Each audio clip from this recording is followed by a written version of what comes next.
SIR নিয়ে চর্চা তুঙ্গে। এসআইআর এর কাজের ব্যাপক চাপ রয়েছে বলে অভিযোগ বিএলওদের একটা অংশের। এমনকি এসআইআর এর কাজের চাপে ইতিমধ্যেই একাধিক বিএলও অসুস্থ হয়ে পড়েছেন বলে অভিযোগ। পাশাপাশি এসআইআর এর কাজের চাপ নিতে না পেরে পূর্ব বর্ধমানের এক বিএলও জানে শেষ হয়ে গিয়েছেন বলেও অভিযোগ উঠে এসেছে। আর এবার আরও এক বিএলওর জানে শেষ হয়ে যাওয়ার ঘটনায় চাঞ্চল্য ছড়িয়েছে।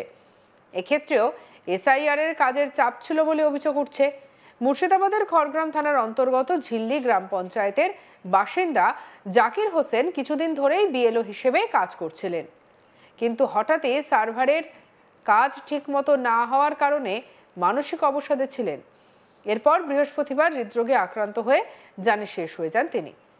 বিএলওর কাজ করতে গিয়ে জাকির হোসেন খুব টেনশনে ছিলেন বলেই জানাচ্ছেন পরিবারের সদস্য এবং আত্মীয়রা। কি বলছেন জাকির হোসেনের ছেলে, শুনব।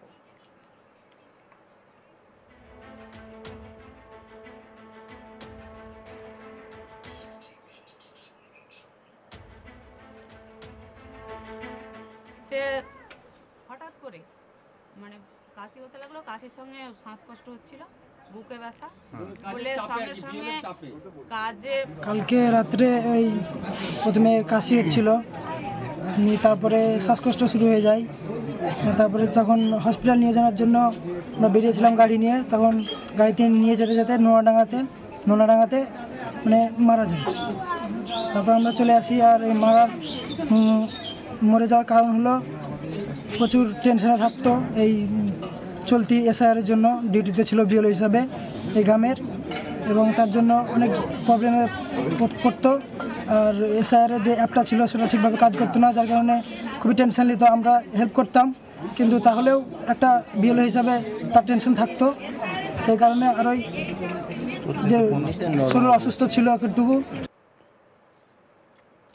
অন্যদিকে জাকির হোসেনের আত্মীয় মমতাজ খাতুন কি বলেছেন, শুনবো।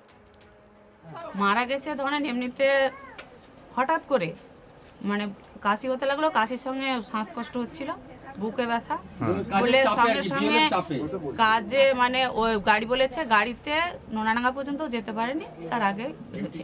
কিন্তু এই জিনিসটা ধরেন এই যে বিএলওর কাজটা দিয়েছি কিছুদিন আগে, ওর জন্য একটা বিশাল টেনশনে ছিল। কারণ একে তো সোজা সরল মানুষ খুব একটা ক্রিটিক্যাল নয়, তো এই বিএলওর কাজটা দেওয়াতে তারপরে বিএলওর কাজে যে এসআইআরটা, এটা একটা বিশাল চাপ। যখন তখন ফোন আসতো, একদম অস্থির হয়ে থাকতো, টেনশন বিশাল ছিল মাথায়। আপনাদেরকে বলেছে মারা যাওয়ার আগে যে তিনি টেনশন ফিল করছেন? হ্যাঁ, টেনশনে ছিল, বলেছে যে এই কাজ দেওয়াতে আমার বিশাল একটা টেনশন হচ্ছে, রাতে ঠিকমতো ঘুম হচ্ছে না, আমি ঠিকমতো শান্তিতে থাকতেও পারছি না, সেটা বলেছে। আপনারা ভাবছেন যে এই কারণেই ওনার মৃত্যু? হ্যাঁ, এই কারণেই হয়তো মানে এই কারণে মৃত্যুটা হয়েছে। ঘটনার খবর পেয়ে শুক্রবার সকালে প্রয়াত জাকির হোসেনের বাড়িতে পৌঁছন খড়গ্রামের তৃণমূল বিধায়ক আশিস মার্জিত। বিধায়কের অভিযোগ, জাকির হোসেনকে অত্যাধিক কাজের চাপ দেওয়া হয়েছিল। এছাড়াও ফর্ম আপলোড হচ্ছিল না সার্ভারে, আর কাজ শেষ হওয়ার পরে প্রশাসনিক চাপ ছিল। সেই কারণেই এই ঘটনা। কি বলছিলেন তৃণমূল বিধায়ক আশিস মার্জিত, শুনব। ঝিল্লি গ্রাম পঞ্চায়েতের 14 নম্বর বুথ দীঘা, এখানে আছি। এই 14 নম্বর বুথের যিনি বিএলও বুথ লেভেল অফিসার, একজন মাস্টারমশাই জাকির হোসেন, অত্যন্ত ভালো মানুষ, নিরীহ মানুষ, ভদ্র ব্যক্তি ছিলেন। কিন্তু এই যে এসআইআরের যে ডিউটি, যে চাপ, এখানে বিজেপি সরকার, কেন্দ্র সরকার, সাম্প্রদায়িক সরকার ইসিআইকে কাজে লাগিয়ে, অর্থাৎ election commission of India, election কমিশনকে কাজে লাগিয়ে যে এসআইআরের যে লাগু করতে চলেছে বিভিন্ন রকমভাবে, তাই এই রকম সাধারণ টিচার, শিক্ষক, এই যে ভদ্র ব্যক্তিগুলো অকালে ঝরে যাচ্ছে। আমি সেই পরিবারের কাছে এসেছি, তার পরিবার, তার স্ত্রী, তার ছেলে, তার পরিবারের সকলকে আমি সমবেদনা জানাতে এসেছি। এই পরিবারের যা ক্ষতি হলো, অপূরণীয় ক্ষতি হলো, এবং সেই সঙ্গে আমরা সবাই এসেছি এখানে, জোসেফ আজর হোসেন, কামরুজ্জামান সরকার থেকে আরম্ভ করে এখানে এই এলাকার সবাই, সর্বস্তরের মানুষ আজকে জাকির ভাইয়ের বাড়িতে আমরা উপস্থিত হয়েছি। আমরা ব্যথিত, আমরা দুঃখিত, শোকাহত যে এরকম একটা সরকার যেখানে এসআইআর করা প্রয়োজন সেই সমস্ত রাজ্যে এসআইআর করছে না। বাংলাকে প্রতিহত করতে, বাংলাকে অপমান করতে, বাংলাকে শোষণ শাসন করতে, বাংলাকে দখল করার জন্য এবং বাংলার মানুষের মধ্যে যে সাম্প্রদায়িক সম্প্রীতি, ধর্মনিরপেক্ষতা, আন্তরিকতা, যে ভাবটা আমরা আছি, একসঙ্গে মিলেমিশে কাজ করি, সেখানে ফাটল ধরানোর জন্য একটা চক্রান্ত করছে কে? বিজেপি সরকার, মোদী সরকার, সাম্প্রদায়িক সরকার, সন্ত্রাসবাদী সরকার। এবার শুনে নেওয়া যাক এ বিষয়ে কি বলেছে কংগ্রেস এবং বিজেপি। শুনবো প্রথমে কংগ্রেস নেতা অধীর রঞ্জন চৌধুরীর বক্তব্য। হতে পারে তো, কারণ হচ্ছে কি জানেন তো, এসআইআর যে কাজগুলো হচ্ছে সেই কাজগুলো আপলোড করতে গেলে যে ধরনের পরিষেবা দরকার, 5G পরিষেবা তো আমাদের এই জেলার সকলের কাছে উপলব্ধ নেই, কানেক্টিভিটি থাকে না, ফেসিলিটি থাকে না, সব মিলিয়ে প্রবলেম তো হয়েছে। আমরা তার বিরুদ্ধে তো বলছি, তার বিরুদ্ধে বলছি তো আমরা প্রত্যেক দিন যে আরো বেশি করে সময় দেওয়া হোক। হরবড়ি হচ্ছে, হরবড়িতে সব গড়বড়ি হচ্ছে।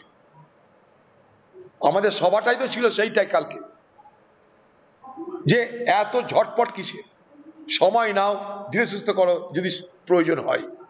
কিন্তু কোনো মানুষের মৃত্যু হবে এই এসআইআর করার জন্য, এর থেকে দুর্ভাগ্যের, এর থেকে নিন্দার, এর থেকে প্রতিবাদের আর কিছু হতে পারে না। আমি খুব শীঘ্র পশ্চিমবঙ্গে যিনি দায়িত্বে আছেন, chief electoral officer Manoj Agarwal সাহেব, তার সঙ্গে নিজে দেখা করে এই বিষয়গুলোকে তুলে ধরার সিদ্ধান্ত নিয়েছি। অন্যদিকে বিজেপি নেতা জয়দেব দাস কি বলছেন শুনবো। যেদিন থেকে এসআইআর প্রক্রিয়া আমাদের রাজ্যে শুরু হয়েছে সেদিন থেকে শাসক দল এসআইআর আতঙ্কে ভুগছেন। মানুষের কোনো আতঙ্ক নেই, যারা বিএলওর কাজ করছেন তাদের কোনো আশঙ্কার কারণ নেই, আতঙ্কের কোনো কারণ নেই, কিন্তু সরকারের একটা আতঙ্ক আছে।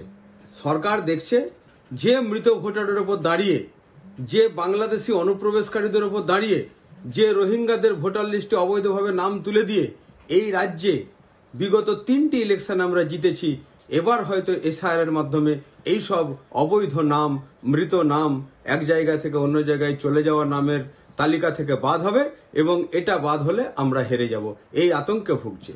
তাই তারা সবকিছুকে আতঙ্কে দেখছে। খড়গ্রামের ঝিল্লি পঞ্চায়েতের অধীনে 14 নম্বর যে বিএলও ছিলেন জাকির হোসেন, তিনি দীর্ঘদিন ধরে অসুস্থ। আমি সেখানকার কার্যকর্তার সঙ্গে কথা বলেছি, আমাদের বিজেপির অনেক কার্যকর্তা সেখানে আছে ঝিল্লি অঞ্চলে, তাদের সঙ্গে কথা বলেছি।